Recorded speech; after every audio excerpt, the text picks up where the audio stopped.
What's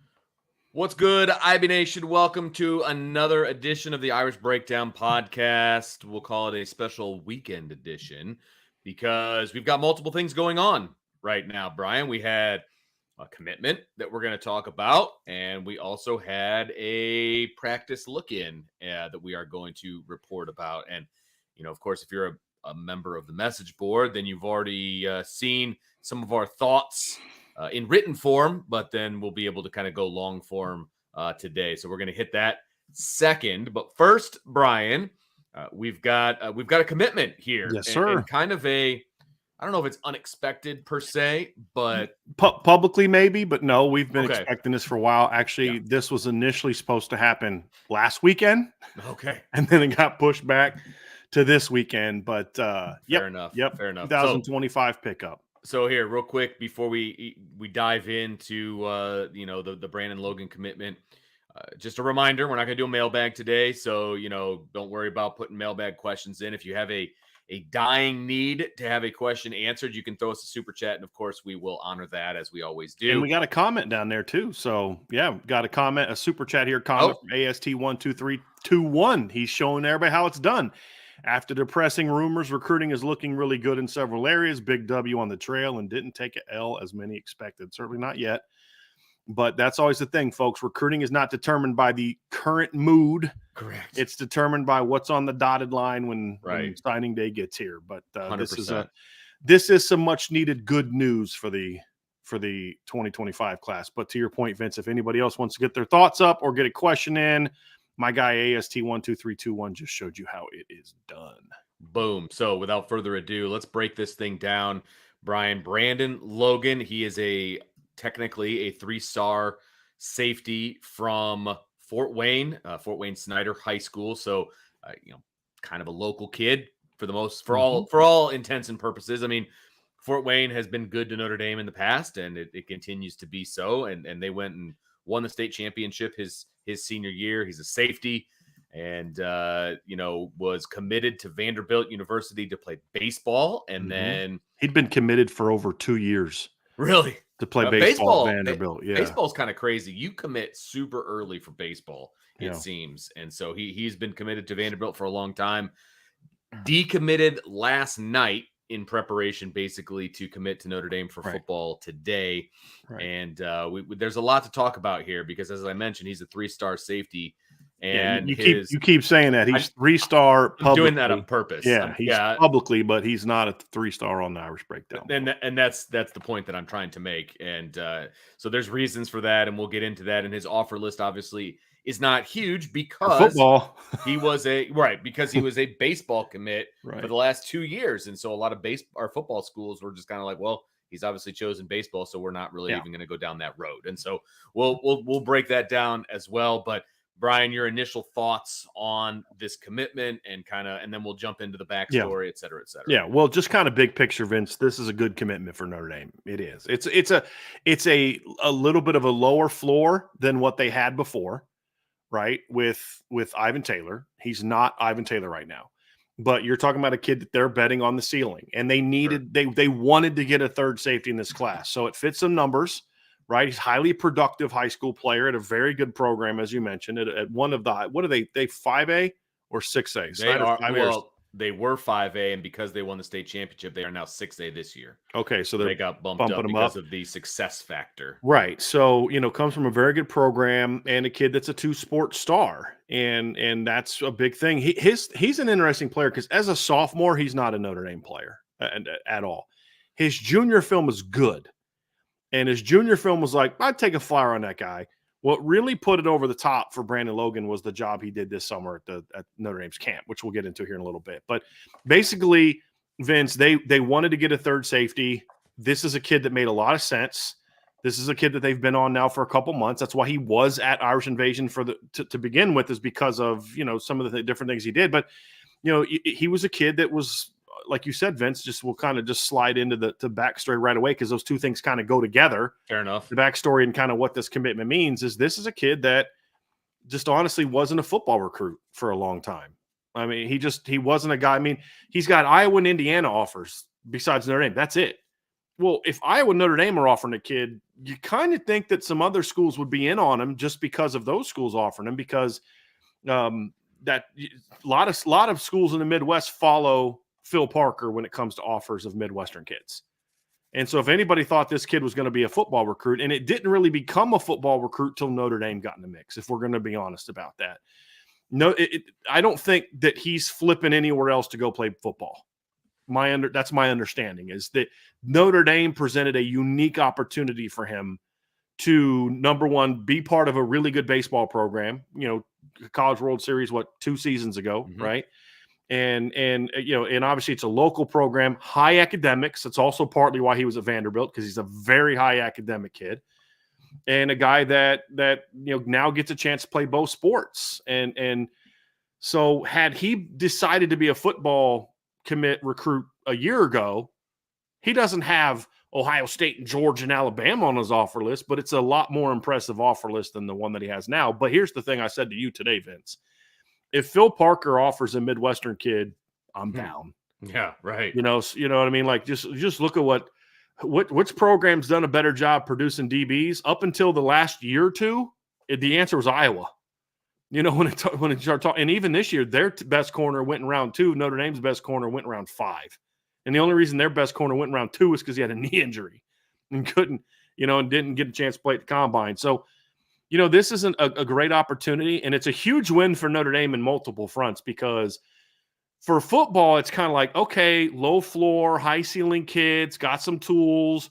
I like him more than some other people I know. I have a couple people that I whose football opinion I respect, that I talk to. One guy I talk to doesn't think very highly of Brandon Logan. The other loves Brandon Logan, and started kind of talking to some, I think this guy's better than Ivan Taylor. And I was, okay, let's pump the brakes, for now on that one. But there's a very wide varying opinion on him. But, he's a kid that was a baseball commit. Notre Dame got on him.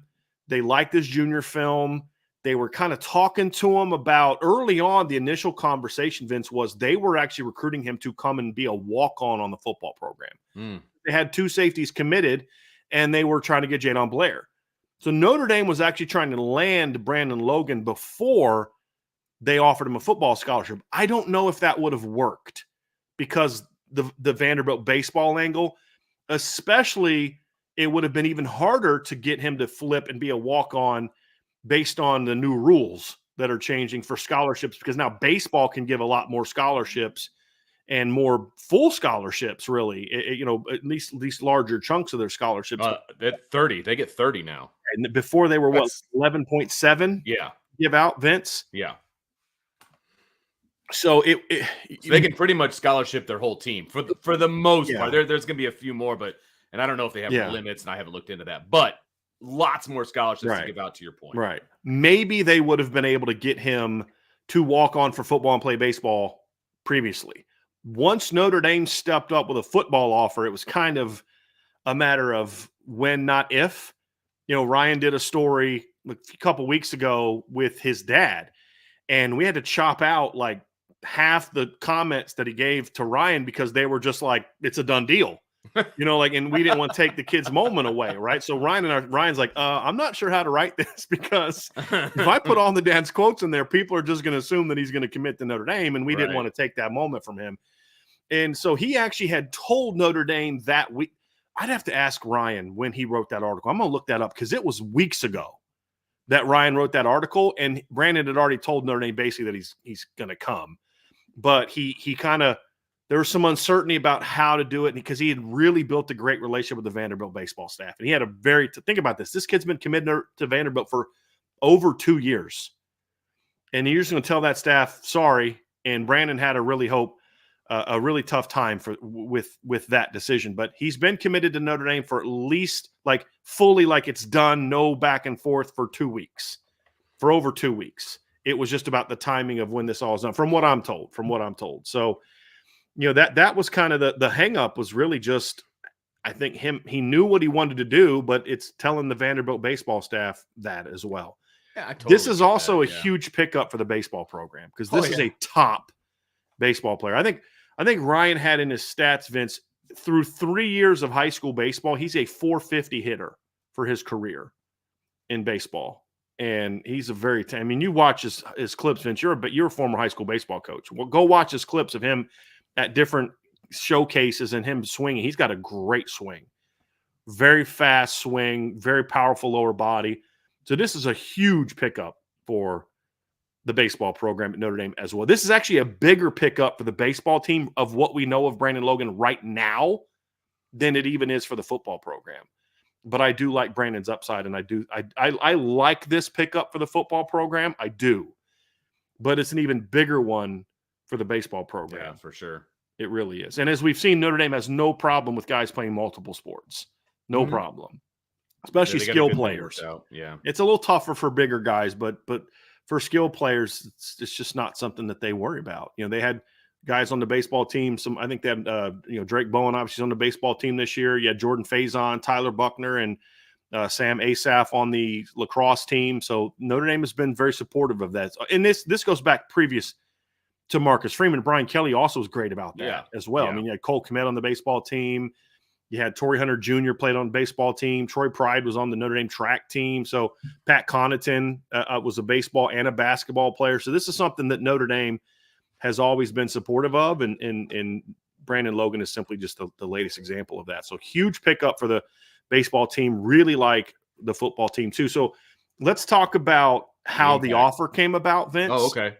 As I mentioned, he was a kid that Notre Dame had their eye on for a little bit now, as a guy that they were like, hey, trying to find, because they, how it is, like with Jordan Faison and Luke Talent, it's like, look, we got our scholarship guys, but we're not going to stop recruiting good football players. And if this is a baseball guy, we can get the baseball team to give him some baseball money, and then we can get him to walk on and be a part of what we're doing here, because they really liked him as a football player. That started to change this summer, Vince. He camped at Notre Dame's Irish Invasion this summer. And he was one of their most impressive players. I didn't see him going through the testing period, but I saw him go through the position drills, and he was a very impressive player. I mean, I liked how he moved around.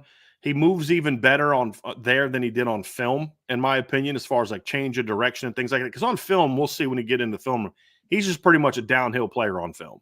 Mm-hmm. And, but when you saw him at the drills, you saw him, he can turn and run a little bit better than I thought he was going to based on film. And he was an impressive player. But what really caught Notre Dame's attention, Vince, on top of being a very good player, because I'll give you a little story, right? So when we get the roster from Notre Dame, they have prospects broken into groups. Certain colors are, hey, these guys are top players and all those type of things. So, they had him in a group where it was clearly he wasn't a top target at the camp, but the way he performed, he became one because of how he performed, Vince. And he came at the event. I'm trying to find his name in this sheet now. He checked in at 5'11 and a half, 186 pounds, had 32 and a quarter inch arms, which is pretty good arm length for a 5'11 guy. He did 240s. He ran a 4.44 and a 4.47. For context, Ivan Taylor the year before. Now this is year younger, but Ivan Taylor ran a 4.59 and a 4.7 flat at Notre Dame's Irish Invasion the previous year. He had a 124 inch broad jump, which is over 10 feet, and he had a 4.16 in the pro shuttle. So his testing numbers were excellent. He tied for the third highest 40-yard dash at the event. So athletically, he checked all the boxes, right? And the thing that's what kind of, the drills are great, but when he went out there and ran that's something that really impressed the staff. For context, there's a 2026 safety that Notre Dame is in on big time. Let me find them here. Braylon Womack, who's considered a top 30 player nationally, and he's a dude, right? He's a dude. Braylon Womack would be a huge pickup for Notre Dame next year. But Braylon checked in at 6 foot, 200 pounds. He had 31 and a quarter inch arms, So Brandon Logan's a full inch longer from an arm length standpoint. He ran a 4.5 flat and a 4.59. He had a 117-inch best broad jump, and his pro shuttle was 4.3. And that's a guy that we're all talking about being like a dude. There was a player who's 2 years younger than Brandon Logan, so keep that in mind. That's Larry Moon. Larry Moon checked in at 6 foot 177, 29 3/4 inch arms, ran a 4.6 flat and a 4.27 in the 3-cone shuttle. So like athletically, his numbers were significantly better than those guys. And that's what really popped for the staff was, okay, this guy athletically checks all the boxes. Then he went out and drills and looked great. Then he immediately became okay, if we like, the talk was walk on because they still had Ivan Taylor. They were fighting to keep Ivan Taylor in the class, and they knew they were going to get Jadon Blair. Once Ivan Taylor left, it was a no-brainer. This is where they were going, and they actually offered him before Ivan Taylor left the class, but they felt that they didn't know they're still battling, but they had a feeling that Ivan Taylor was going to leave the class when they officially offered him a football scholarship. So as soon as Ivan Taylor left the class, there was no conversation about, well, what do we do now? It was, okay, let's offer Brandon and get him, try to convince him to come play football and turn down baseball. The other wrinkle to this too, and this is a conversation that his dad was having with Ryan, was the Major League Baseball draft came up. And there was some talk that Brandon might get drafted, and how high he got drafted might impact his decision. And I don't know that he got drafted. I don't think he got drafted because the draft is way fewer rounds now than it used to be. Remember, it used to be 50. It's like a quarter of it's 20 now, right? I think it might even be less than that, to be honest with you. It was that was kind of part of it too. So once the draft got through and he didn't go, high, it was like, okay, now it's time to really ramp things up with him for football. So that's kind of how this whole thing came to be, Vince. And it's a very interesting recruitment, just because you're talking about trying to convince a kid who wasn't a football recruit to play football, who was committed to a program. I mean, we've talked about this, Vince, you and I. Vanderbilt baseball, I think their most recent national title was what, like 2019, 2021? Was that they were runners up in 2021. They won the World Series in 14 and 19. They were runners up in 15 and 21, and they've made College World Series appearances in 11, 14, 15, 19, and 21. And, so it's one of those things where you're looking at it and you're like, this is kind of like Clemson going to Clemson for football, but pretend that Clemson has like a good academic program. You know what I mean? Like that's kind of what this one,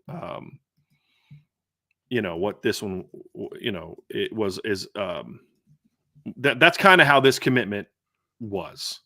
So, yeah. So now that they've got him in the class, what kind of impact? He's the third safety. Mm-hmm. He's got a lot of tools, right? And I'm guessing that he is a bit of a project from a football standpoint, from a getting on the field, playing safety standpoint. So what is his impact to the class? Well, I mean, right there, you said it, right? Like that's the big thing right there is he's that third safety in the class.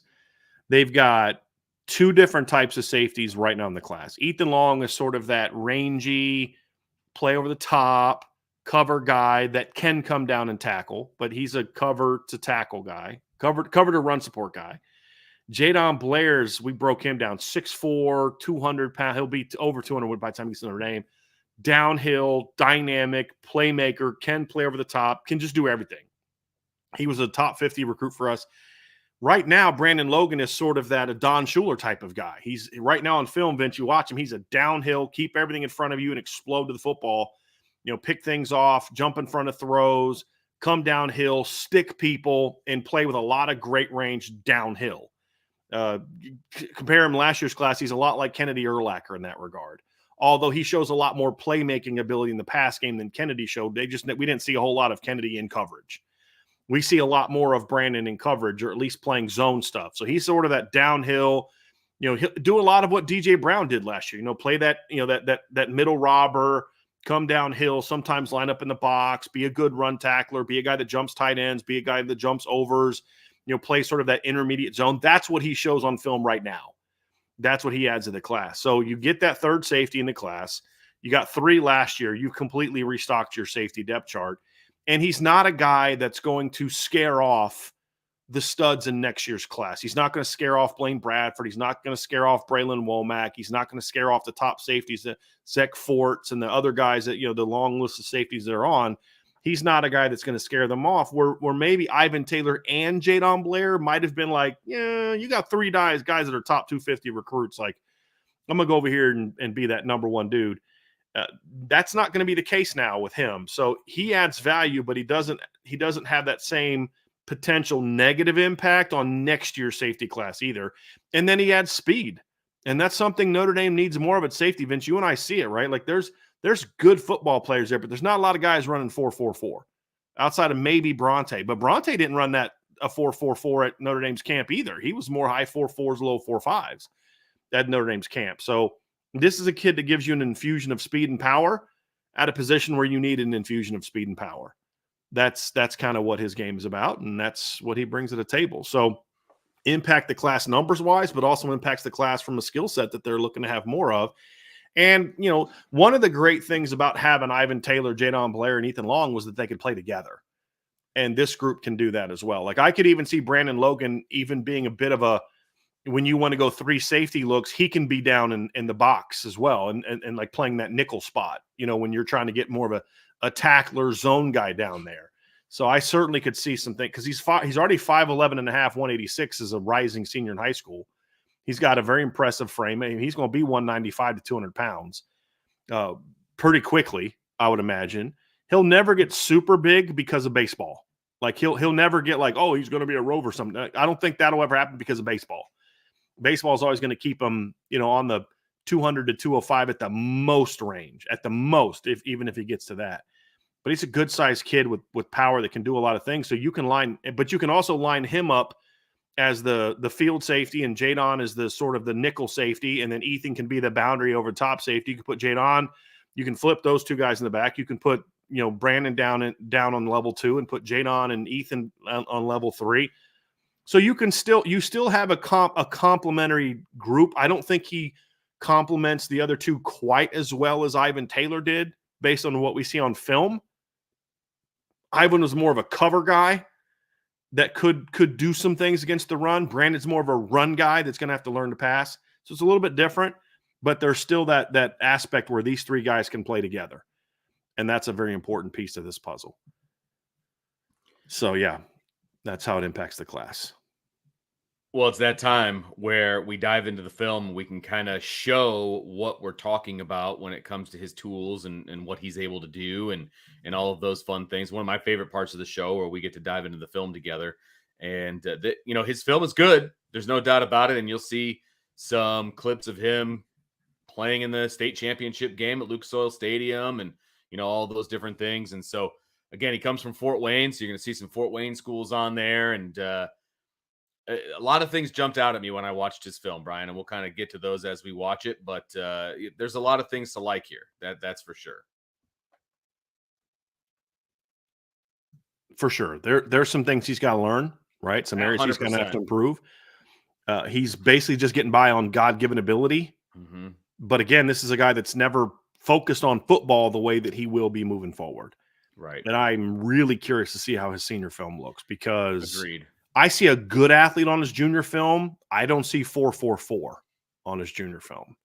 So I'm curious, like, was there a jump there? Or is it just because he's still not as comfortable playing football yet that he didn't play that way? But the numbers were phenomenal, Vince. I think it was 94 tackles and 6 interceptions last year. Wow. In a pretty good level of Indiana football. Yeah. You know what I mean? Fort Wayne's got some athletes. I mean, that's it goes Indy and then Fort Wayne. I mean, right. As far as the best football in the state, I mean, there's no doubt about that. And they'll be, they won the 5A state championship last year. Now they're getting bumped up to 6A, and they're going to be just as competitive in 6A as they were in 5A. I mean, it's just a perennial program at Snyder, and they're going to be good. They're going to be really good.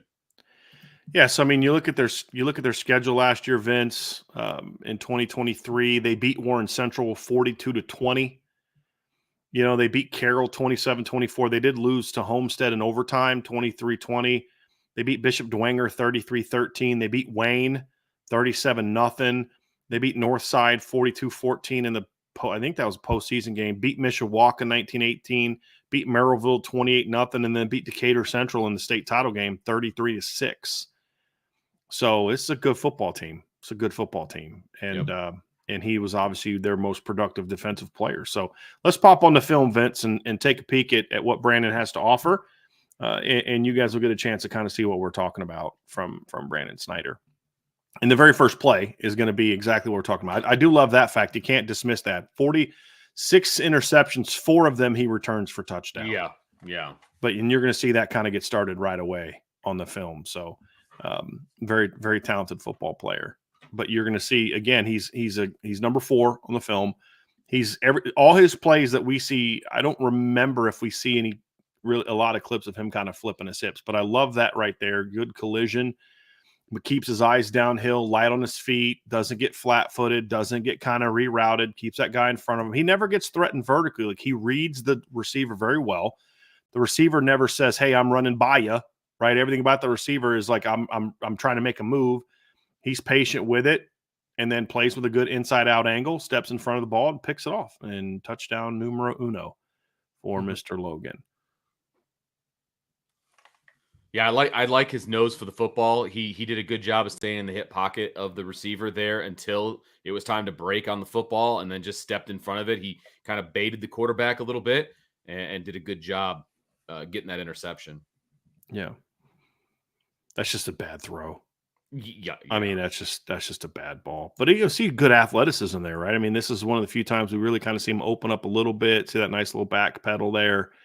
I mean, he's basically down at linebacker depth, or almost D-line depth right there. But then you see him get the ball, and you see him show off some athleticism, outruns the offense to the end zone. That's one of the few plays where you start to see the speed, kind of like, oh, okay, that pops a little bit. That's the more impressive part about this play, is what he did after he caught it. It looked like it was actually some defensive confusion. You had 2 guys in the same zone. I mean, that's not how they draw it up. Right.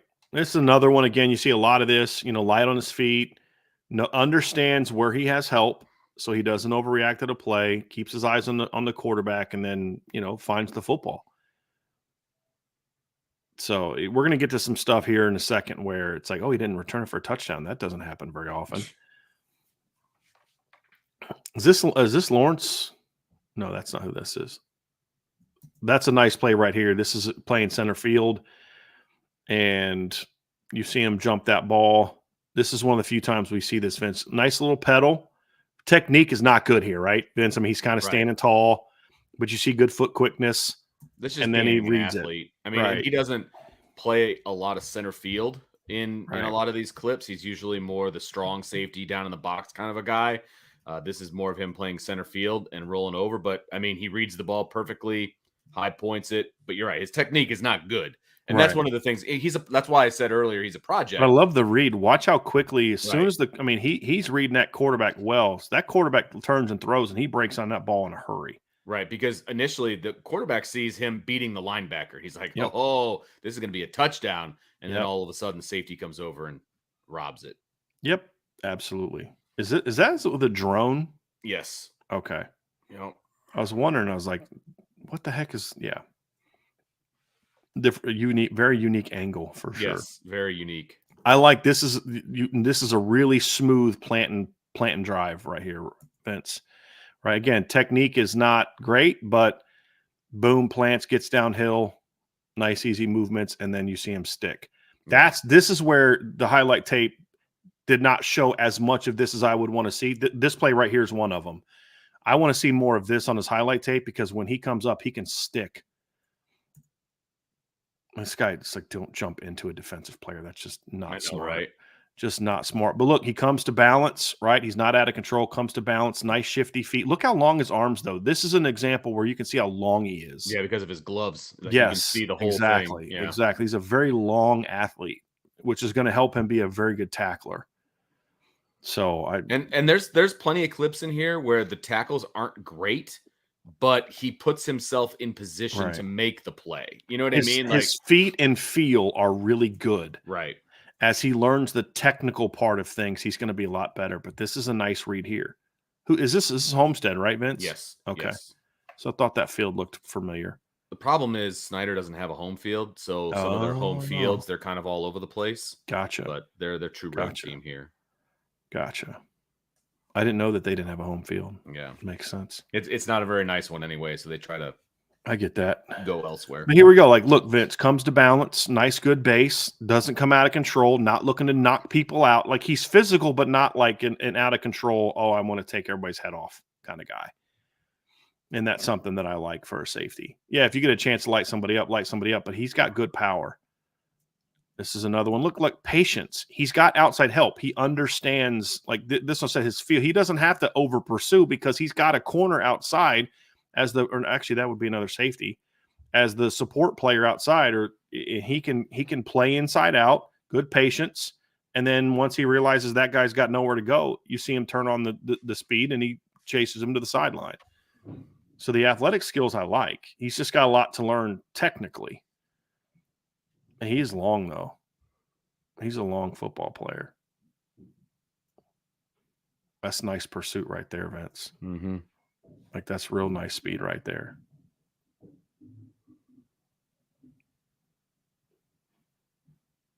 That's against Dwenger, right? Yep, sure is. You'll see another one where you can see the midfield. Okay. Yeah, right there we go. Bishop Dwenger.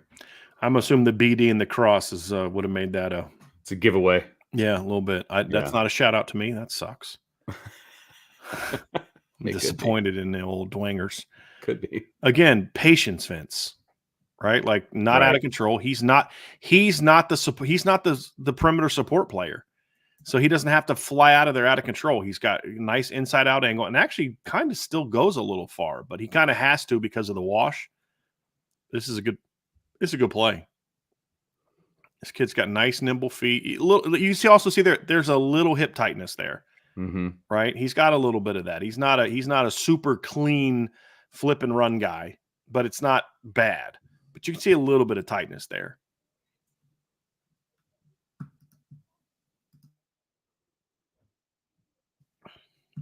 He stays patient on this. Very patient player. Trick play, which I like. Yep. He's got good instincts, Vince. Absolutely. Like, he's not just some athlete out there playing football. He is technically, but when it comes to his feel for the game, he's a pretty instinctive kid. He really is. And he's a willing tackler. He's not afraid to stick his nose in. There's no doubt about that. The only thing that he just needs to clean up some of his technique and stuff like that. That's the biggest thing. He's in the right place a lot, and he likes to thump. Like that last one, he caused a fumble, but he also didn't wrap up either. He just kind of dropped his shoulder. So like there's some technique stuff that needs to be cleaned up, and he needs to get a little bit more of that armor on him, right? I mean, but he didn't do that because of baseball, which I get. Right. But now that he's focused on football, there we go. He needs to hit that weight room a little harder.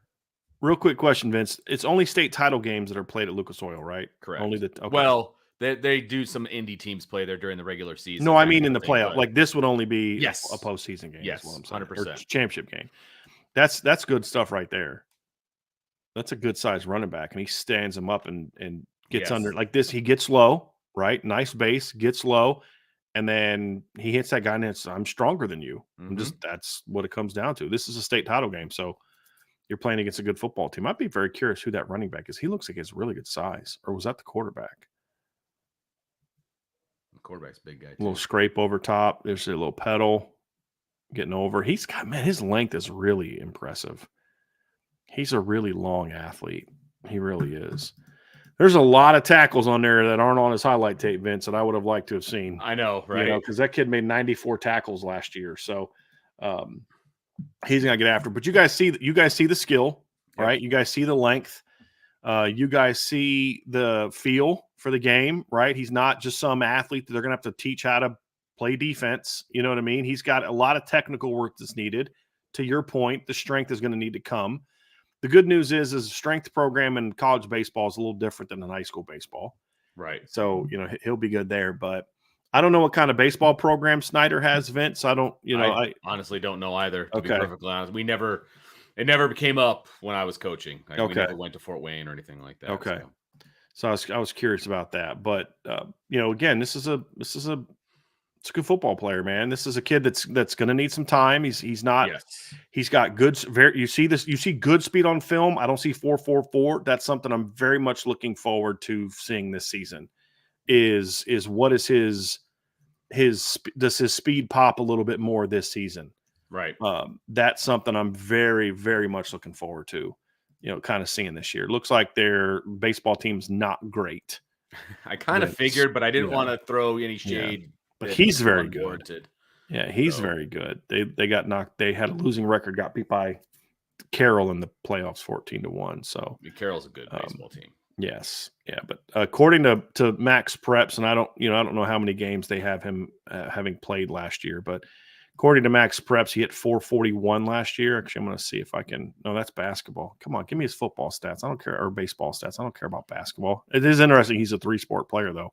Yeah. But according to Max Preps, he hit 441 last year, hit 473 as a sophomore, and hit 436 as a freshman. And they have down as playing 77 career games, Vince. So it looks like, it looks like they got a lot of his games on here. So it sounds like he was a full-time guy on varsity as a freshman because he played usually 25 games. About 25 games a year, 28 depending on. And he had 100 at bats. Okay. So he was a starter as a freshman. Yeah. He's struck out in 3 years 26 times. 10 of those were his freshman year. And he's walked 64 times, according to these statistics. Okay. He's been hit by pitches 13 times. So that's a kid that is not afraid to lean into one. So there's no doubt about that. I'm curious about this. And he stole 26 bases last year. Okay. So in 77 games, he stole 54 bases. So that's I like that. Yeah, it's not bad at all. Not bad at all. 26 steals in a season. I mean, that's about one a game. Yeah. I mean, more or less. So that means he's getting on base and he's getting around the bases. Yeah. So he's pitched 9 2/3 innings in his career, has 7 walks and 12 strikeouts. So not a lot of control, but he must throw hard because he's striking. I believe he's a corner outfielder. Yeah. And so he probably has an arm. Yeah, he's probably got a gun. Yeah. So Coach Stifler is going to do what what some other sports have done to Coach Freeman. He's going to owe Marcus Freeman a fruit basket here. Here when we get closer to football season. He just sat back and just got one of the better recruits in the country. I mean, I'm sure he did something, but this was obviously driven by football, and he was the nice recipient of a heck of a recruit for the baseball team. So, congratulations to the baseball program on getting a heck of a recruit, and and obviously congratulations to the young man on committing to Notre Dame. That's awesome. Yeah, so absolutely. It's a good pickup for Notre Dame. That's for sure. Absolutely. A nice solid pickup for Notre Dame. So that's going to do it for our breakdown of the Brandon Logan commitment, the safety out of Fort Wayne Snyder. And so he is in the class of 2025 and becomes the third safety commit to this class. And I would imagine that they are done with safety in this class, Brian, at this point. I don't want to go out on a limb, but I assume 3 is what they were aiming for in this class. And so that is that for safety. So make sure you hit the like button, the subscribe button, that notification bell, share with your family and friends. And of course, make sure that you jump on the boards.irishbreakdown.com, because you would have gotten the practice report, the written version already, but stay tuned because that is what is coming up next.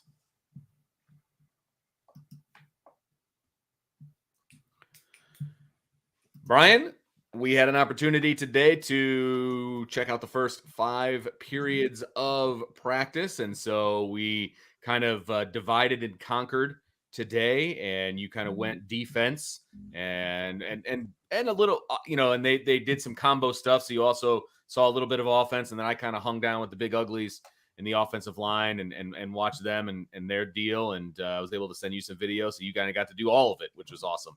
And so we're going to talk about practice today. We're talking about practice and some good things that we saw in practice. Of course, as a caveat, always want to remind people that we get to see the first 5 periods of practice. And so really no team or anything like that. It's a lot of drill work. Today was a goal line day. I'll just say that. And so a lot of emphasis, at least in where I was over with the offensive lineman, was on goal line and kind of what they want to do down there. And so we saw some different combinations of some guys, which was very interesting. And so we got a lot actually to report in our 5-period day. And it was also a much shorter practice for Notre Dame. They got done a little bit early today. I'm sure that they're about 2 weeks in right now, a week and a half in, something like that, right? And Yeah. so First practice was on July 31st, so we're almost to the 10, 11 days in. And so, you start to get a little bit of camp fatigue, and they've got pretty much one more week of actual camp, and then they're going to be rolling into Texas A&M, I believe. Yeah. I mean, gosh, 21 days kicking the season off. I mean, 3 weeks from today, we're going to have Notre Dame football. Game. Yeah, we're going to have a game. 2 weeks from today, we're going to be in the middle of watching the Florida State Georgia Tech game. Oh, that's right. Yep. Sign me up. Very excited about that, my friend. Very excited about that. But and that's when high school football starts too, so I'm pumped. I'll be honest, Vince, I did not get middle of camp vibes from the team today. Yeah, I agree. I didn't see the heavy legs that I normally see. Now, again, maybe by the time they got to middle of practice, but I didn't see now I'm curious what they're going to look like on the 15th when we get there. But just going through drills, because that's usually at least what I've seen from the past at Notre Dame, not even what, the athletes that I coach at the 1AA and D3 level. I'm talking like at Notre Dame. Usually it's during drills that you start to see a little bit of that heavy leggedness. Guys are on the ground a lot more, and you see some of that drag. I didn't see that today. I thought they looked pretty sharp today, athletic. I didn't think they looked super tired. So, I mean, you talk about we're now 11 practices in. This is kind of when that starts to happen. So exactly. That was an encouraging thing for me, is I did not notice this as a team with a lot of, even with linemen. Like, look, because like I watched Sparks, I watched a little bit of linemen, but just watching the videos, because you basically recorded all the stuff down there so I could watch that later. I didn't see those heavy-legged, reps with them. Watching Al Washington work with the D line today, I didn't see a lot of heavy-leggedness there. There's a couple guys, the older guys, that they're holding out and not doing as much and things like that to keep them fresh. But just overall, this did not look like it. At least offensively, it did not look like a team that's dragging. And from what we've seen from this offense, these receivers are running a lot of downfield routes. So this would kind of be the time where that starts to hit in. So that was a good sign that we just didn't see a lot of that today. I thought a little bit of camp arm setting in today with the quarterbacks. Like Riley Leonard had a couple misses outside where you could just kind of tell, and Steve Angeli had a couple that just kind of died at the end. So you could see a little bit of camp arm setting in, but nothing to be like. I mean, you're never concerned about it because you know it's coming. But I didn't say it looked good. It looked good. Just overall, the operation I thought was good. Awesome. So let's dive into a little bit of offensive line talk, Brian, and I'll kind of talk about what I saw and some different things. And we saw a little bit of positional movement today. And again, people, you need to. I want to put this out there. Just because some guys are playing some different spots and doing some different things, they're working on depth. They're working on who works best together. There's a lot of different things that they're working through. So just because one guy is lined up next to another guy at the same time, it's like, I just want to make sure everybody's not jumping off the ledge about certain things. So I'll put that out there. Now, with that said, Pat Coogan, for example, he ran the entire day that we were there, at least the first 5 periods, he ran at center the entire time. He was running with the number 2 group at center. And so as Brian and I have discussed on numerous occasions, Pat Coogan understanding multiple positions is a very good thing for this team, right? And, in a perfect world, he's that super sub in the middle where he can, move to center, he can play guard, he can do all of these different things. And, that's a good thing. So he was working at center the entire time. And so that was something that stuck out. So that means that Rocco Spindler was then getting first team reps at left guard next to Tosh Baker. So that's kind of how things shook out from like a first team, second team kind of a deal. Go ahead. Speaking of second team, the move of Coogan to center, again, not move of Cougar. I shouldn't say where like he that. Was working today. Where he was getting reps today. Right. You then saw Sam Pendleton out at left guard. Yes. With the twos. And then you saw Sullivan Absher working at right guard today. So there's a lot of moving parts there, Vince. And again, not to be unexpected, it kind of fits with what we kind of see a lot of years as they look to build their 2 deep. Right. I don't think this. I wouldn't read into this like Rocco Spindler's won the left guard job. I would not read that into it. We saw 2 days ago they put out scrimmage clips of and we saw Pat Coogan with the first team at left guard. So I just think this is just, and I wouldn't be shocked if we found out during the team periods that there was team periods where Coogan was back out at guard. Like I don't read into it. It's just, this is a thing where if Ashton Craig goes down, your next man in may not be Sam Pendleton. Right. It's probably Rocco Spindler. Well, you're not putting Rocco at center, so that you cross-train Pat at center, so where if there's a need at center, he can play it. That's really what today is about. It's not Pat Coogan made the full-time move to center and he's now going to be Ashton Craig's backup. It's no, we need to train him there so we can make sure that if something happens to Ashton, we can get our best 5 on the field. And on the inside, that right now is going to be some combination of 4 guys: Coogan, Craig, Shrouth. I'm going left to right, and then Spindler. Yep. And then the one guy that has the most versatility in that group is probably Coogan, because Coogan snapped before. I think either his freshman or sophomore year spent a lot of time at center. Okay. So this is something where this is more of a cross-training session today. Yep. Than it was, hey, are they going to move Pat Coogan to center? So and then while you're doing that, then Rocco gets first team snaps at left guard, which really you're going to have those 2 rotating in the first team anyway. Mm-hmm. So on one of the days where Rocco is going to be with the first team at left guard, why not take that day to have Coogan cross training at center? It actually makes a lot of sense, actually. Yeah. It actually makes a lot of sense. And since we're not there every day, we kind of have to extrapolate what we see and kind of go with it. You know, we don't know what happens. Like you said, we don't know what happens in team. You know, maybe Coogan isn't snapping anymore when they move to team, or, you know, maybe he's been working at center every time that Rocco's been working at left guard. We honestly don't know. Well, in the drills we've seen, he hasn't been. But to your point, is that what's going on in team? We don't know the answer to that. Right. So that's why we're just trying to give you a warning, like, hey, don't read too much into that. And that's coming from 2 guys that want to see Rocco Spindler as a starting left guard. Yeah. It's just being fair. That's just not what we expect to see. Right. So let's just kind of talk about a couple of the guys that we saw, Vince. Okay. Right. Tosh Baker. I thought early on, Vince, you and I were talking before, he did look like a little heavy-footed early on.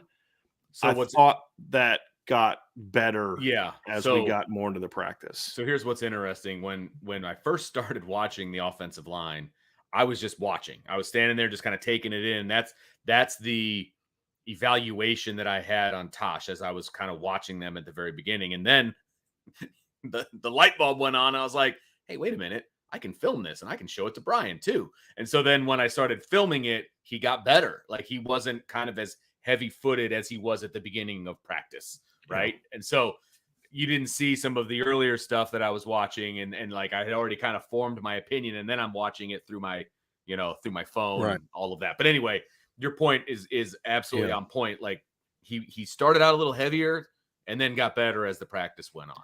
Yeah, and the drills I saw, I thought he actually moved his feet relatively well for what we're used to. Now, again, we were seeing run stuff. They were working on run game stuff today in the periods we saw.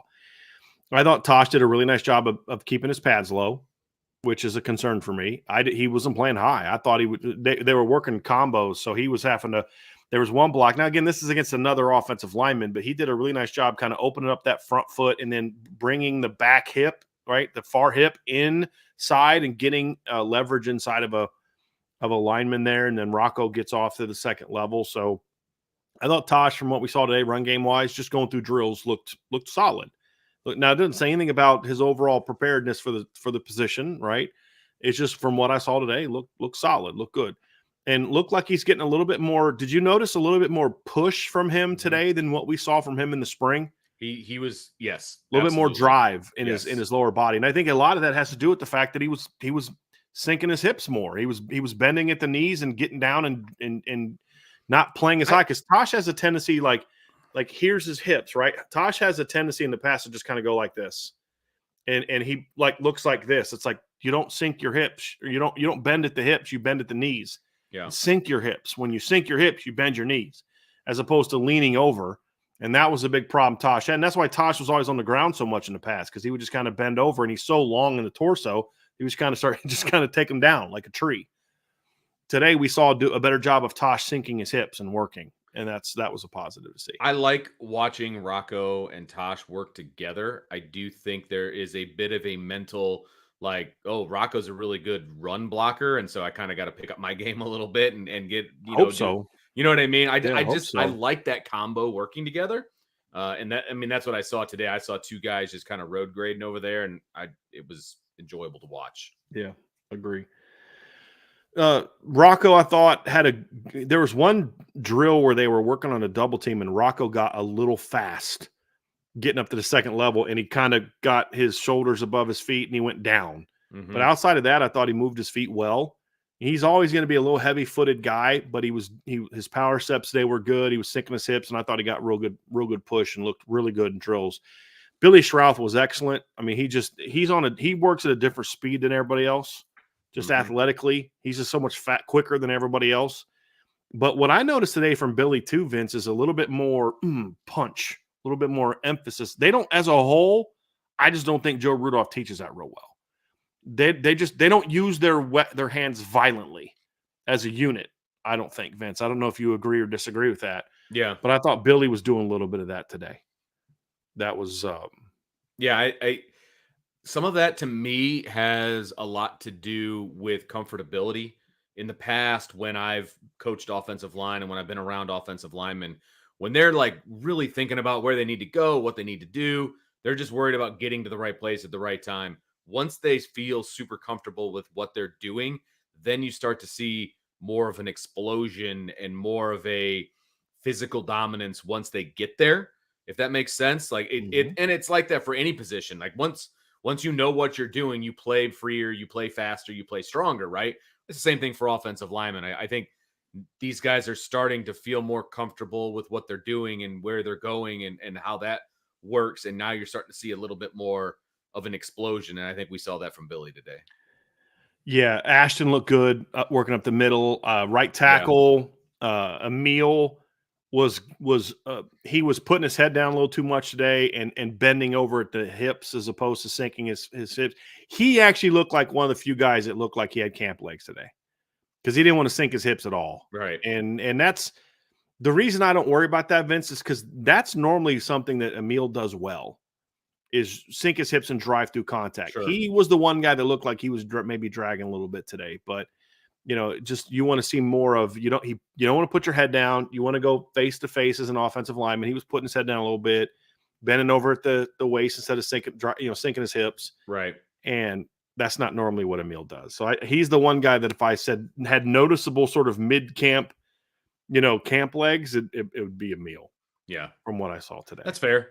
And it doesn't overly surprise me because he's probably amped up going into camp because he's on a position battle. You know what I mean? And so he's going extra to start, and I don't mean extra in a bad way. I just mean, putting out that energy and doing all. So it doesn't overly surprise me, but it's something to pay attention to, right? For the next time that we get some eyes on practice.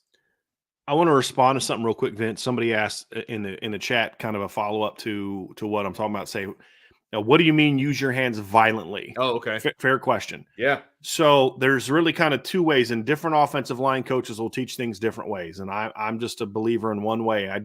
This is one of those few times where I actually think there is a right and a wrong way to do things unless you are a pin and pull team. And that's my concern, is Joe Rudolph's always been a pin and pull team. Pin and pull linemen tend to just kind of get a body on a body. It's not as much about movement, where zone teams need to be more about getting movement. And essentially, it's like if I were to come off to you and I hit you and then I just kind of place my hands where they need to place my hands, I fit them on you.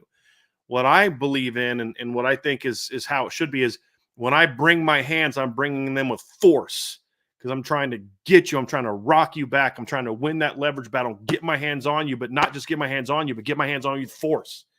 Right. And that's kind of how you win that. When you just place your hands on a guy, your entire ability to win and move is completely now on your lower body. And yes, your lower body is the driver of that, of course. But I think the best way to do it is to come off and just kind of get that violence into that guy's chest and bring your hands like with some explosiveness and some punch. You're not like, because then you get out of control. And that's how you end up.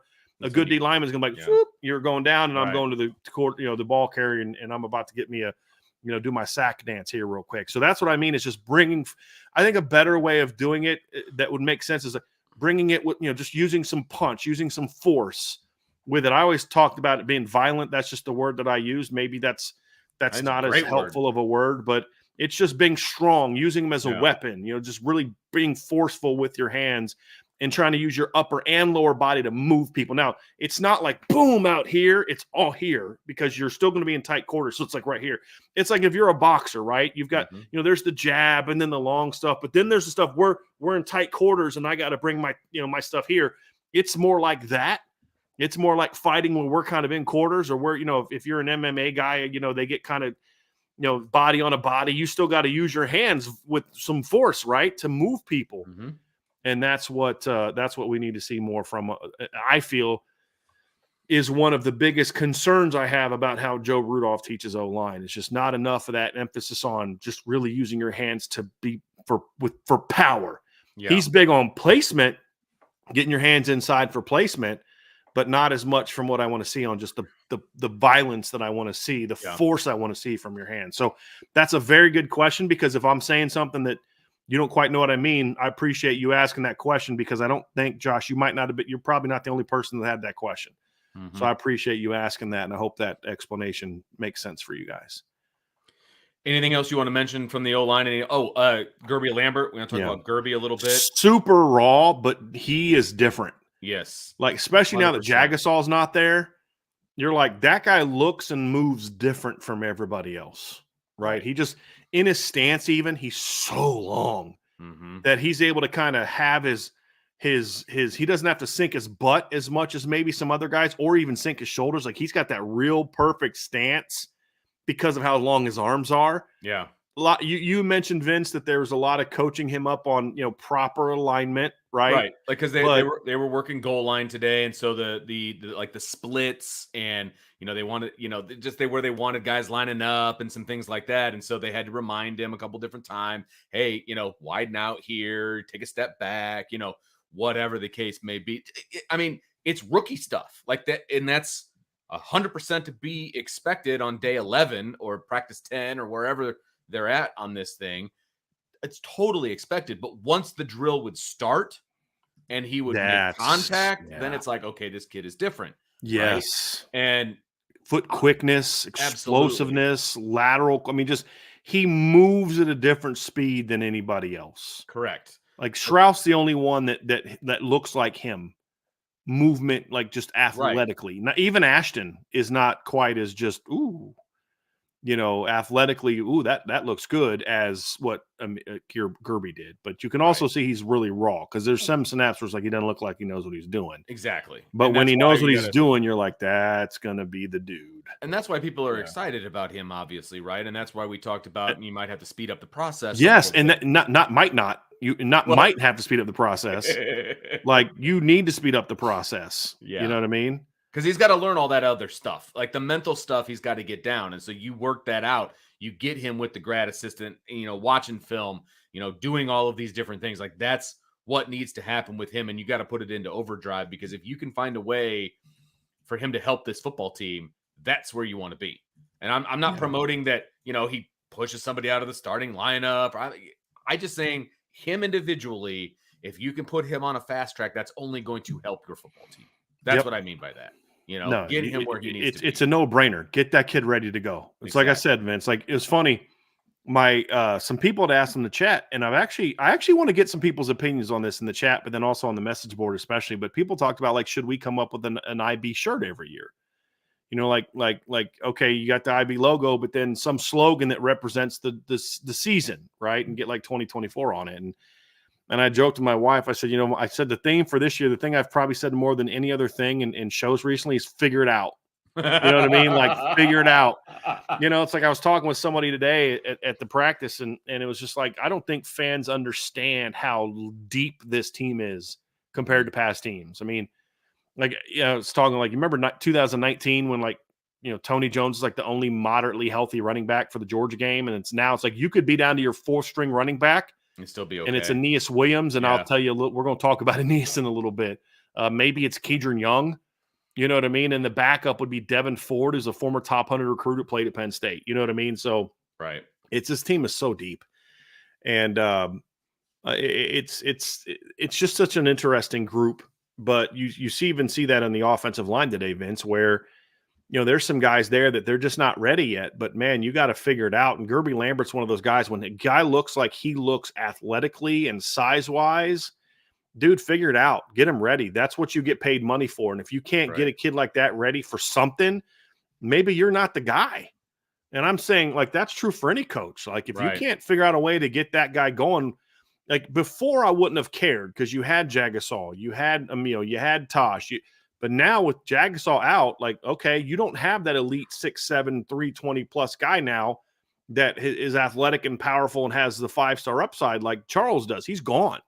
You got to figure out how to get this kid ready to go some way, somehow. So it's like, dude, it's figure it out. You know what I mean? It's like, your job is to put a little extra attention in him. Like we thought that Joe Rudolph was really hard on Rocco Spindler. He's always hard on Rocco Spindler. Well, why? Well, there's two reasons to be really hard on a guy. Number one is you just don't like a guy, and so he's your whipping boy. Or, hey, I think that guy can be really good. He's not giving me the thing, and so I got to really make sure I'm pushing him to make sure I get the most out of him so I can get that guy ready because I need to figure out we got to get this guy going. And so you ask yourself, well, which one is it with him and Rocco? Well, my hope is, as much as we've seen Rocco with the first team, that it's, dude, I need you to be the guy, but I need you to give me a reason to be the guy. And I'm going to be on you until you give me that reason. Right. And that's the thing is like, you got multiple offensive line coaches now working with them. If, you got some analyst or GA, whoever that other guy is working, I don't know who that is. I'm like, look, dude, you have your number one priority, your number one job is getting 76 ready to go. Correct. That's your job.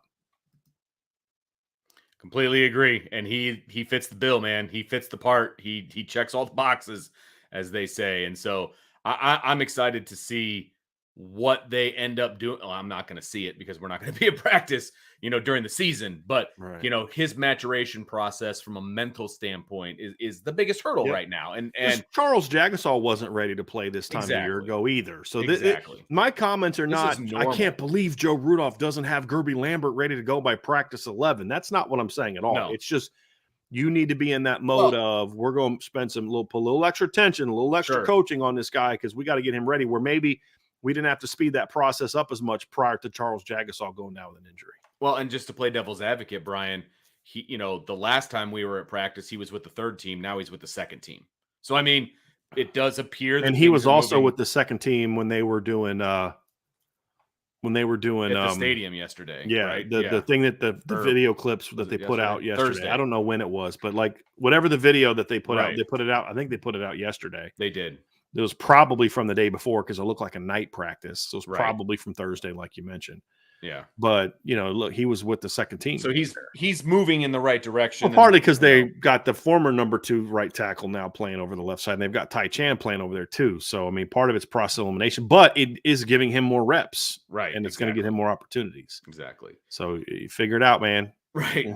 Figure it out. And that's the thing with this O-line is I'm concerned about the O-line because it's young. And I've said a million times, I don't want to be young. And this offensive line is not going to be as good as it could have been without Charles Jagasol. It's just not. He was your most physically gifted player. He was standing out there but today. Not being – I know, he's so huge. Oh, my gosh. But not being as good as you would have been doesn't mean you still can't be good. Because when you've got a Billy Schrouth and you've got an Ashton Craig and you've got Emil Wagner and you've got Rocco Spindler and you've got a Tosh Baker and you've got a Gerby Lambert and you've got a Sam Pendleton and you've got a Sullivan Absher, Christopher Tarrick impresses me, with his power and he moves well for his size. Joe Otting is a really talented athletic player. Like there's a lot of talent there, Vince. It's like, but again, Styles Prescott, Peter Jones, Anthony Knapp, who's I still my big concern with him is the same thing. Is he going to fill out enough to play at Notre Dame? But athletically and the pop in his hands, like those things all pop. They all stand out to me. There's too much talent for this not to be at least a good offensive line. Right. And that's the thing is how good? That's more of the question. If they're not at least good, then that's a problem. But there's enough talent there for this to be a good offensive line. Is it championship caliber? That's the question. And that's what we don't question. Know. Right. But this isn't going to be 2021 offensive line I'll be shocked if that's the case. I agree. And that'll make me seriously question the person in charge of it. But I just, even with what we see in practice, I don't see anything that makes me think it's going to be that. And, Right. for the people worried about guys, we did see him start in a game recently, a bowl game recently, and he was fine, so we'll see. You had a chance you were going to head over to the defense and kind of keep an eye on what was going on over there. Yeah. And you were able to watch a drill between linebackers and running backs. So why don't you take us through that drill and kind of what you were able to glean from some of those one-on-ones and what they were up to over there? There wasn't,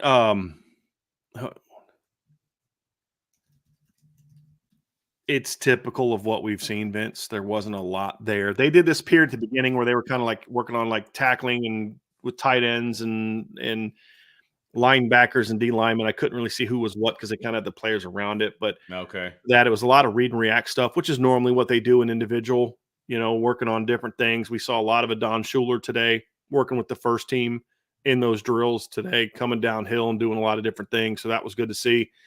And then the more exciting part that I saw today from the most exciting two things I saw from that group is we'll talk about the linebacker running back one-on-ones for a second.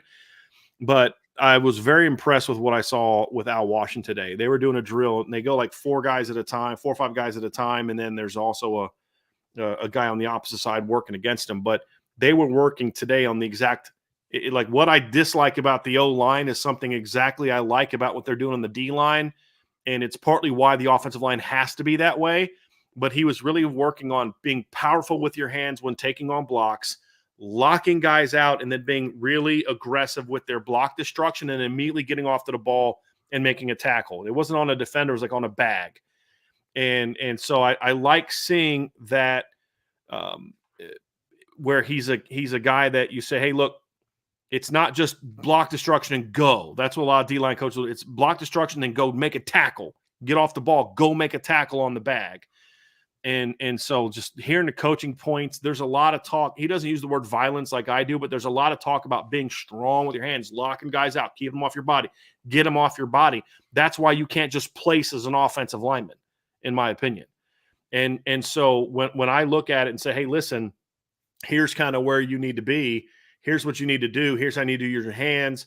That was good to see. And they did a lot of that. And then working on tackling. I've never seen a D-line work as much on tackling in a practice as I saw today from this D-line in drills, which is good to see because what's our one big knock on the D-line? Obviously, making plays in the backfield. The ball. Yeah. That's a big one.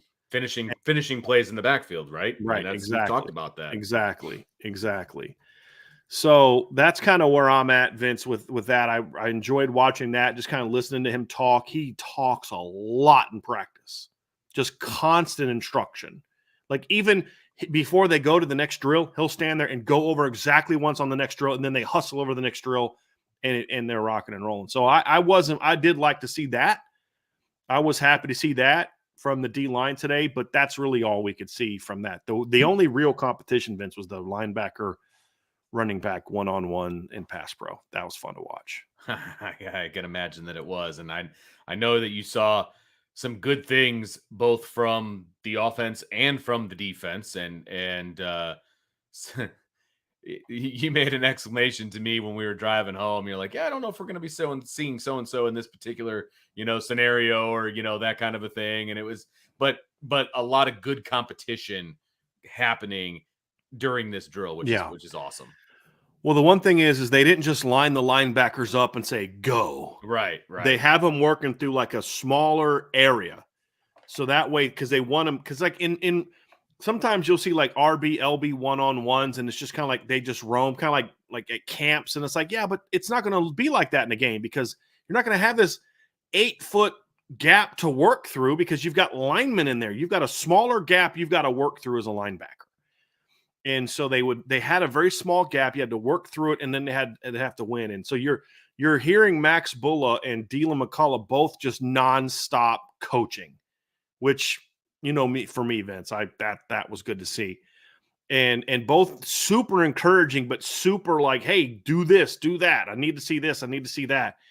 And there wasn't a lot of trash talking back and forth. It was as soon as they were done, they were getting instruction from their position coach. And then you see guys kind of getting frustrated with themselves, but it was a very fierce competition but it wasn't like when the rep was going on, there was like some serious pad popping today, man. Like they were getting after it, but it wasn't like shoving each other afterwards. It was disciplined. You know what I mean? It was like, okay, I didn't win my rep. Why? And then Max Bull is on him or Coach McCullough's on him. I actually kind of like that because, I don't get into I got my butt kicked, so I'm not going to get pissed off and shove a guy. And I can't stand. I just think that's weak sauce right there. But very competitive period. The two most impressive running backs today were Aeneas Williams and Jadarian Price. And there's for different reasons. They're probably the two strongest guys right now. I would say maybe weight room wise, but they're also the two shortest, and they use that to their advantage. They're both very good about getting under the pads of the guy they're going against. Aeneas is 5'9", 5'10". Jadarian's 5'10", 5'11". Like neither of them are real tall guys. They do a good job getting low and then driving through. And they both have very strong lower bodies. Like there's a couple times. So like the deep linebackers are working on different types of moves. There's just power, just hit a guy and drive him into the quarterback, going around a guy with power, and then just using speed to get around a guy. Jalen Snead hit this really good spin move today. And I'm like, ooh, that was money. But I think it was Jadarian just went right with him. No, it was actually that rep was Jeremiah Love. Just went right with him and blocked him. Jadarian did a great job taking on power and stoning it. Aeneas did a really good job of taking power and stoning it, although he would kind of get pushed a little bit more. But they both did a really good job of holding their own. I had Aeneas down as winning every single rep that he had. I mean, just getting the job, winning, meaning he got the job done, whether you're not getting to the quarterback. There was one time a guy tried to go really wide on him, and he hit the guy with some force and just kind of drove him around.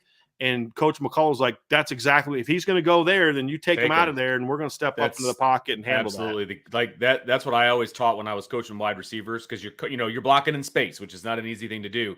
And I would always tell them, use their momentum against them. If they want to go inside super hard, take them.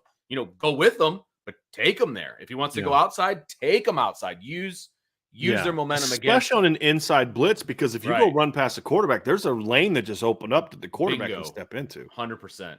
And so today, to answer a question in the chat, today Aeneas Williams and Jadarian Price were easily the two most impressive running backs. Now, Jeremiah's problem is Jeremiah is still not as big or strong as the other backs yet.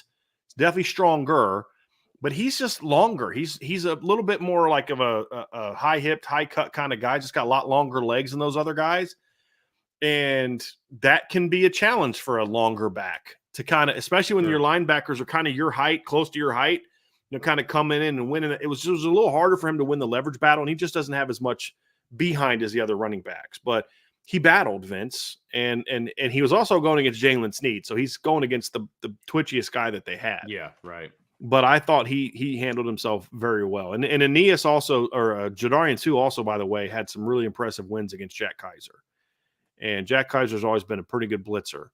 So that was very good to see. But, Jeremiah, lost a couple, won a couple. But it's just about the pad levels just got to improve a little bit, and he would just kind of narrow his base a little bit. And then if they'd get around him, he'd kind of cross. So it's just some technical stuff Jeremiah's got to improve on, but the compete level was there. And that's an important thing. And then a guy that Keydron Young had an interesting period because he was really good early on in each rep, and he would hit a guy and stone him. Then he'd stop his feet, and then they'd eventually kind of win around him. Yeah. So there's a couple times I'm like, ooh, nice rep by it. Nope, it's gone.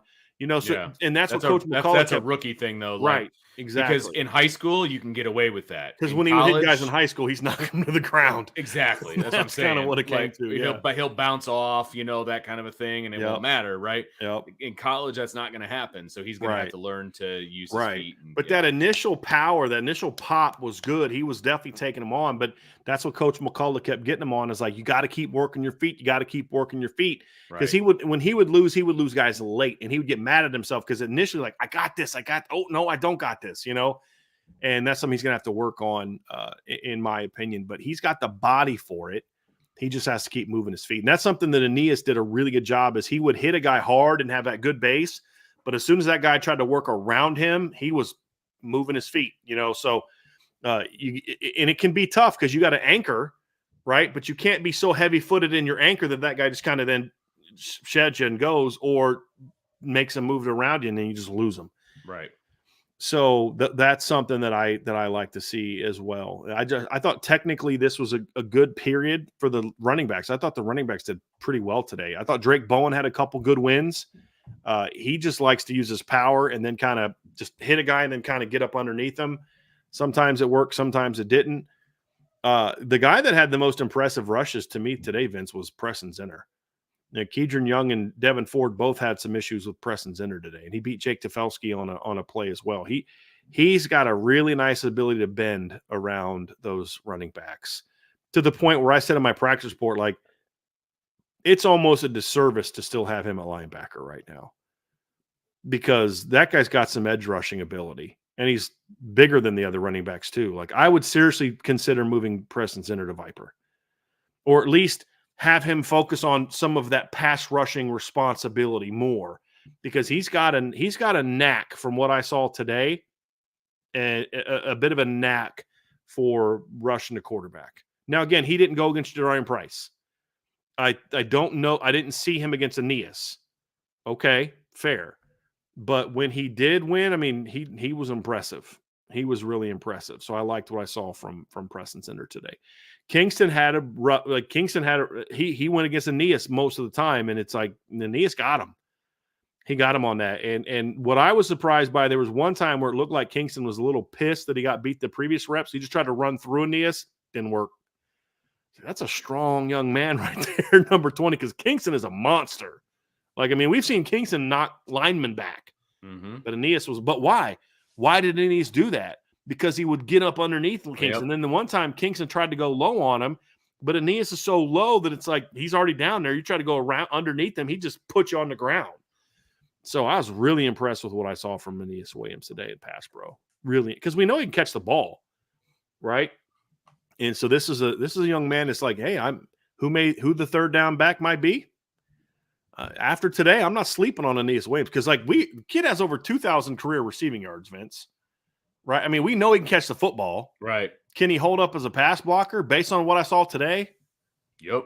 That job might be up for grabs. And I like, in Pass Pro, from a Pass Pro standpoint, you're going to see Jeremiah in there at times because he can Pass Pro well enough based on what we saw today to still be a weapon, because you're going to want to throw the ball to him at times as well. And Jadarian definitely can do that role. But Aeneas Williams might have a shot to get up in that thing too, Vince, based on what I saw. Because his compete level was there. But the thing that surprised me, Vince, was the power that he played with. Like Aeneas is listed at like 200 pounds. Kingston's listed at 240. And Kingston tried to run through him, and it didn't work. And I was like, okay, that's something. Because Kingston runs through linemen. You know what I'm saying? Like, that was impressive to see. Really impressive to see.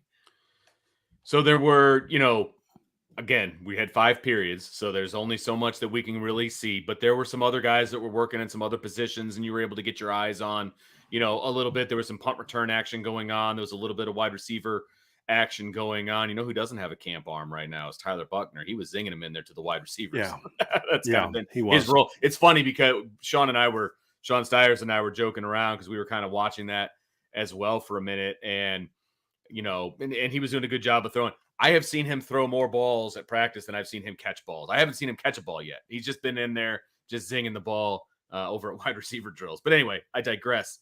You were able to see who was doing some punt returns. They had the jugs machine out, and they were shooting balls at the punt returners. And then you've got a couple of notes on some wide receivers.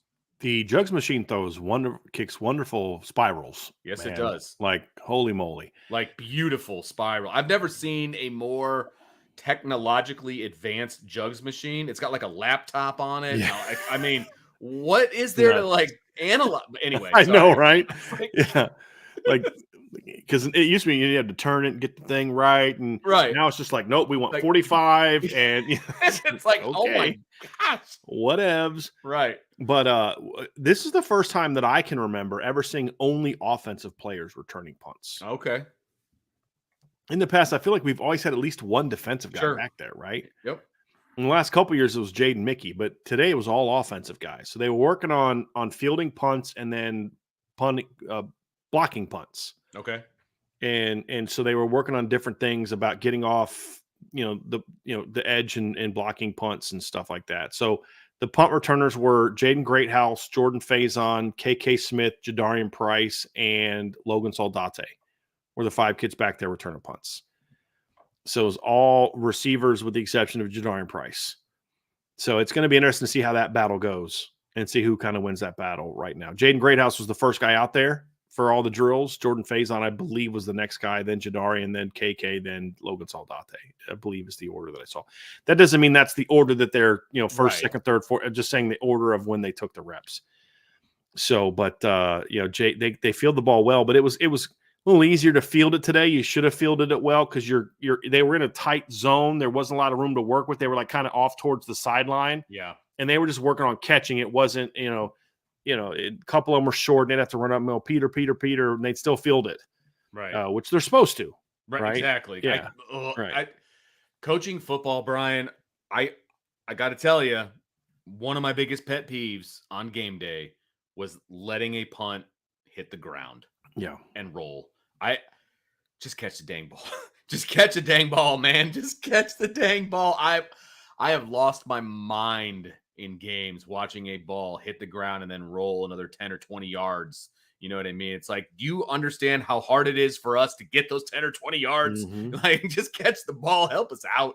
But anyway, You're absolutely right. Even those short balls, you've got to run up and you've got to catch and you got to secure the catch and just get the ball to your offense. That a lot of times that's the goal these days in punt returning. Just get the ball to the offense. Yep. Right. I want somebody back there that's dynamic and can make some things happen. But more often than not, it's secure the ball, get it to the offense. Unless he's Ricky Waters, Rocket Ismail, or right. Devin Hester, I'll sacrifice a little bit of playmaking for a guy that catches the ball every time. Because you had that one you returned for 20 yards, electric, but then the next 2 you let roll and you lose 20 yards each time. It's just, it'd be nice to have both. But the thing is, you look at those guys; those are good athletes. I mean, those are guys that are make play kind of guys. I mean, we thought KK was a potential to be a good punt returner coming out of high school.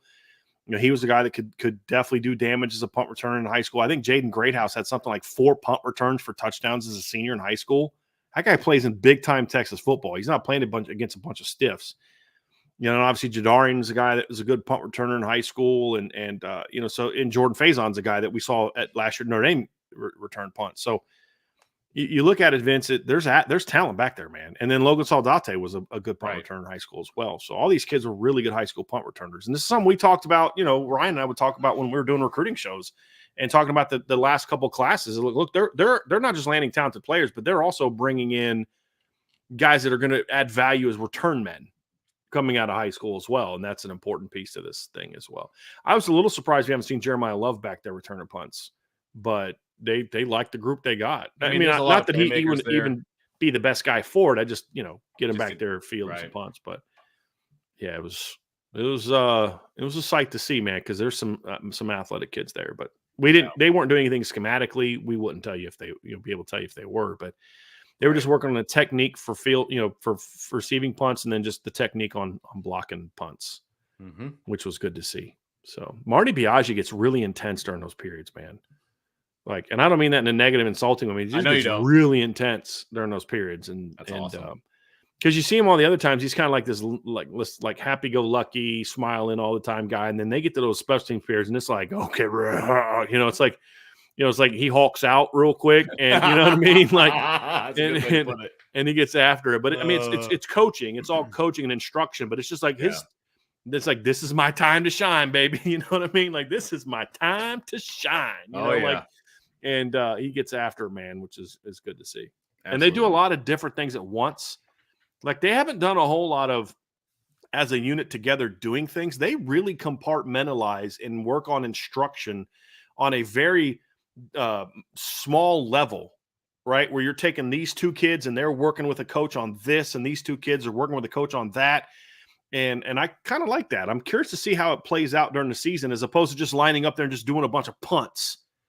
It's like each group is working on something different with a coach who's instructing something different. So I'm very curious to see if that translates to more effective and impactful special teams this season. Because we saw that the 1 year under Brian Mason. They didn't do, if I remember correctly, we didn't see them do a lot of always in full punt team. Right. It was always like working on little different aspects of it. Yep. So I'm very curious to see if this results in the special teams being more impactful this season, Right, than it was a year ago. And that's all the special teams. I mean, it was punt returns on a jugs machine, and that's all the special teams that we were able to see today. And it was going on simultaneously to all the position drills that were going on, which, by the way, Brian, is a new thing. Like, that's not normally how they do things. It's either they're doing offense and defense, or the entire team is doing special teams. You know what I mean? And so that was actually a different way to go about practice that I haven't seen in a long time, where they're like, hey, these guys aren't really doing anything per se. Let's get them on the jugs machine and have them catch punts. Like that was a different way of doing that. So that was actually kind of cool. You said you had a couple of notes on some wide receivers. Yeah, they were working on some of their more downfield routes and different techniques today. Jaden Thomas, just real quick, he probably looks as his body has changed a little bit since the fall. It's funny that you say not that. As thick. Yep. And it's the result is he's a little bit more. I mean, he's never going to be like a burner, and I don't know that I think he looks faster than he has in the past. I think his speed hasn't changed, but he looks cleaner getting in and out of breaks. He just looks quicker. Yes. And with a little bit less weight. Like, he probably looks about 215, 218. He had the whole jersey kind of tucked up today, and his torso just looks more cut. You know how when you're in really good shape and you kind of got that V, that he's got more of that V. He didn't have that V before. It's more of an H. You know what I mean? He looked like a thick 220 plus receiver. Yes. He's just a little bit more fluid. Yep. It's funny that you mentioned that. He caught a pass in the corner of the end zone, right where we were standing watching offensive line. And he almost ran into me and Sean. But you were an athlete. You got out of the way. 100%. Okay. Come on, man. You can't touch this. No. Or did Jaden get out of the way? No, it was me. Okay. But no, I mean, and he came pretty close to us, and I happened to look at it. I was like, at first I saw his body shape, and I was like, oh, I wonder who that is. And then I saw his number. I was like, oh, okay, that's Jaden Thomas. He looks a little bit different now. So it's funny that you bring that up, because I had noticed the exact same thing when he came over kind of close to us after catching a touchdown in the corner of the end zone. Yeah, I mean, he doesn't look like, oh my God, I don't recognize him anymore. But he's noticeably thinned out a little bit. Yep. And 100%. I wonder if that's something that they decided to do more so to help keep him healthy. Just get some of that weight down, because he's had a lot of hamstring and knees, and like all his stuff he deals with all the time, it's all lower body stuff. Yeah. Maybe thin him out a little bit and take a little bit of weight off of him and see if that helps keep him clean, health wise. But he looked good. He was just a little sharper getting in and out of his cuts. Like, I won't describe it. It was a move where it was like you're making 3 different cuts, and he just was real sharp and clean. Some of the guys were like real rigid. Like, I'll just use this as an example. This isn't what they were running today, but there's something called a burst corner. It's when you run a corner out from the outside, Vince. It's the one where you kind of go up, in, up, out. And the best guys at it they're like kind of smooth and then boom. And other guys are like rigid, boop, boop. And it's like the rigid one comes at times when you're attacking a flat defender that you want to freeze. But other guys, when I'm talking about when you're doing it, and it's just like doot, doot.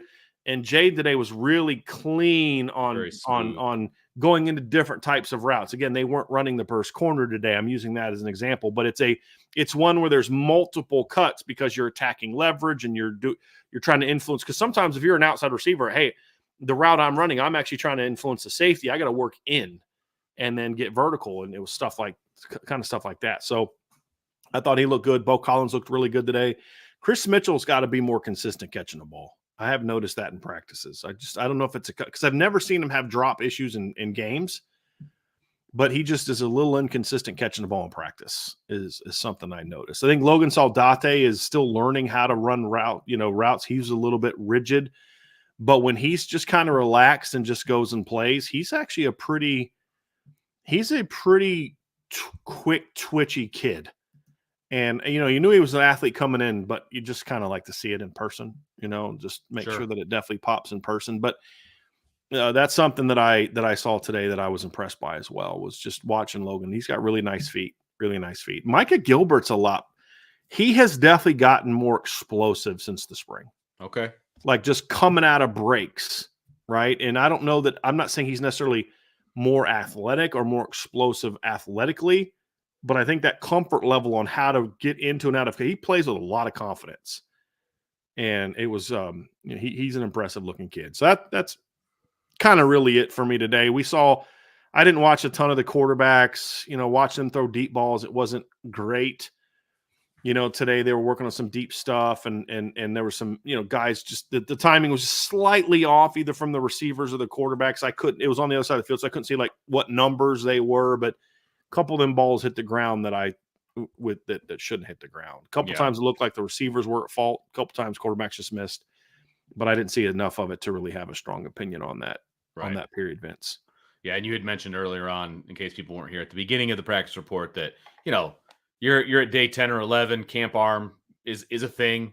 You're throwing a ton of balls during camp, and this is about the time where you start to get a little bit of fatigue in the arm. So that's not overly surprising. I mean, even in the 5 periods that we watch, quarterbacks are chucking the ball around. I mean, there's a lot of throws on all 5 of the quarterback's arms. I mean, they're all throwing the same amount of balls, and I could see that being a real thing here, and it's going to continue for the next few days until they start to back off once they get into A&M prep. So, there's a reason there's a term called camp arm, right? And every team goes through that. You just absolutely get those, and that's part of getting in game shape. Exactly. Is having the pads on, and you're doing, and that's why I always joke every year about, like you're going to go through emotional phases of your team through camp. Yes, you are. There's the first day we're going to beat everyone because we look them like $1 million. There's the middle of camp. Holy crap, we might not win a game this year. And then there's, okay, this is who we really are. And that's more close to the end of camp. Yeah. Yeah. It is funny because it's coming as a coach, but you're still like, oh my God, we might not beat anybody after the practice we had today. You know what I mean? It's just like we can't throw. But the good news is we also can't catch. But at least we can't block anybody. It's so funny. The good news is, though, that they can't tackle either. Right. You know what I mean? Right. Like, it's just like, God, we suck. And every team goes through that in the middle of fall camp. Dude, it's so because true. you're tired as a coach. Yes. Right? Like your players are in that middle of camp, heavy legs, just and then you power through it. That's part of getting your body and your mind in the right place. Exactly. But it's for coaches too, man, because you do have that right in the middle of camp where you're like, we're pretty terrible. We got to figure this out. I was talking to a few of the high school coaches, and they're a week in, right? And they only have 2 weeks of camp, and they're a week in. They had their inter squad scrimmage last night, and I was like, hey, how'd the film look? He's like, he looks me dead in the eyes. He's like, we suck. Like we're gonna be terrible. I'm like, all right, man, relax. And it's the whole thing. It's exactly what you said, and it doesn't matter what level you're on. When you're right smack dab in the middle of camp, and that's where they are, it's like, yeah, this is not good. We got a lot of work to do. And I'm like, yep, that sounds normal. So I got a good chuckle out of that this morning after Notre Dame practice. I went over there. So that was really funny. But hey, we got Notre Dame has a few more practices before they get into A&M prep. Go ahead, Brian. We did have a super chat. Oh, okay. That I wanted to get to before we do our wrapping things up here. Andy Milton fan, thank you so much for the super chat. Really appreciate you, my man. It says, who do you suspect is the number 2 left tackle now? That's kind of a loaded question, Brian, because it's who's the number 2 left tackle on the depth chart, and if something happens to the left tackle, who would actually play? I don't know if those are the same answer. Maybe they are, but yeah. Yeah, I don't know that I know the answer to that right now, Vince, right, because if we're talking about who is it right now in drills, it's Anthony Knapp. It's Anthony Knapp right now is who we've kind of see be that guy. Would he be the next guy in? Would they put Ty Chan in? We've seen Ty Chan get some snaps there, but is Anthony Knapp in position where he can hold up at the point of attack well enough there? I mean, athletically, Anthony Knapp is I mean, he's good. That was he's never obviously picking things up. Yeah, and that was never the question, but. And also, so I mean, right now, I think the answer is Anthony Knapp, right? Because that's where he is. He's working with the number 2s at left tackle. I don't know that. I don't know, and I'm not saying it could very well be that if something happens to Tosh Baker, they're going to put Anthony Knapp in there. That could. I'm simply saying I don't know if that's what they would do right now. Because like right now, if if Ashton Craig went down, would they just immediately put Sam Pendleton or Joe Otting in the game, or would they put, Pat Coogan in there? If Billy Schrouth goes down, are they going to put Christopher Tarrick or Sylvan Absher in the game, or would they put the loser of the Pat Coogan Rocco Spindler battle over there? Right. That's what I'm saying. I don't know the answer to that. But And right now, the guy working with the number 2 left tackles is Anthony Knapp, and that's been true. That was true when Charles Jagasaw was still healthy. Right. Yep. So and that's why I said it the way I did, because it does exactly. But when Jagasaw went down, it wasn't Anthony Knapp that they slid into the number 1. That's the question. Perfect point. Perfect point. That is going to do it for our practice report, and I believe this is like practice 10 or 11, something along those lines. And so our 5-period look in on practice. And again, it was a shorter practice today, and the reason we know it was a shorter practice is because the time between when we left and then when post-practice interviews start was much smaller. And so, which makes a lot of sense because of where they're at, in their camp progression and all that. And it's a weekend and all that fun stuff as well. And so camp continues to roll, and they got I would imagine a good week of camp left. And then they'll kind of transition to A&M prep. And we can talk about that later as to what that means and how that changes the way practice looks, and, the focus and the show me team and, the show team and all of that. Like, things start to get hammered out a little bit more. And of course, that's when we are not allowed more to watch practice. I did want to say one thing about Chris Mitchell. Last year, Chris Mitchell, according to Pro Football Focus, only had 3 drops. Okay. And he only had 3 drops the year before that. And he didn't have any drops the 2 years before that. 3 drops is pretty normal. And his drop rate on targets, he was targeted 100 times, only had 3 drops. So, it's just, to me, it's like, it's not something I'm concerned about. Yes, he's had drops in practice more than he should, but that's not something I see on film. And I've said this before. I've had receivers, Vince. Probably the best receiver I ever coached, a kid named Michael Warfield at Duquesne, was a very mediocre practice player. Yeah. Just because physically he was very tightly wound, athletic, like body-wise. So it was harder for him to get loose in practice when he didn't have the same adrenaline that he had for a game. Sure. And then also games were usually later in the day than when we had practice, and he just would get more loose. But just, he wasn't always the greatest catcher on practice, but you get to a game and there's nobody out playing him for the football. Right. I mean, we played against Monmouth for the national title, Vince, and they had Miles Austin as their other receiver. And Miles Austin was not the best receiver on the field that day. Michael Warfield was, you know what I mean? But some guys are just that way. And Chris Mitchell's a 6-year senior that has had no drop problems in his career. So I don't want people to get panicked about that. He drops the ball too much from what I see in practice. Right. But it's just not something I'm overly concerned about, just because as a receivers coach, I've seen that. Right. I've seen guys that just, their concentration isn't the same. It's like, dude, I've done this a million times. Oh, I should have been more locked in. Where a young guy's like, I got to do everything right. And, so I just wanted to make sure that we cleared that up. Cool. Before people worry too much about me saying that he's had a few too many drops in fall camp. Because again, 100 targets last year, 3 drops. That's pretty good. It's pretty good. Anything else?